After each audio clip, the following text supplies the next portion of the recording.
মুসলিম জাহানের দ্বিতীয় খলিফা হযরত ওমর রাদিয়াল্লাহু তাআলা আনহু হেঁটে চলেছেন লাঠিতে ভর করে, সাথে তার একমাত্র অনুচর আসলাম। বয়সের ভারে নুজু হয়ে পড়েছেন এককালের সুঠাম শক্তিশালী ওমর। কে বলবে যৌবনে এই মানুষটি নিয়মিত কুস্তি লড়াই করতেন আর বাঘা বাঘা সব পালোয়ানকে নিমিষে হারিয়ে দিতেন। যুদ্ধের ময়দানে ত্রাস সৃষ্টি করে বেড়াতেন যে ওমর, তিনি আজ ঠিকমতো চলাফেরাও করতে পারেন না।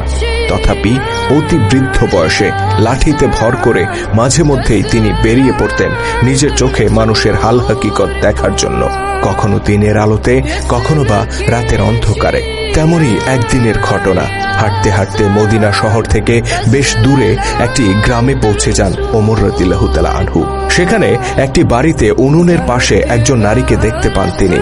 চুলায় পাতিল চড়িয়ে কি যেন সেদ্ধ করছেন। এদিকে তার পাশেই কয়েকটি শিশুকে কান্না করতে শোনা যায়। মহিলাটি কান্নারত শিশুদেরকে বার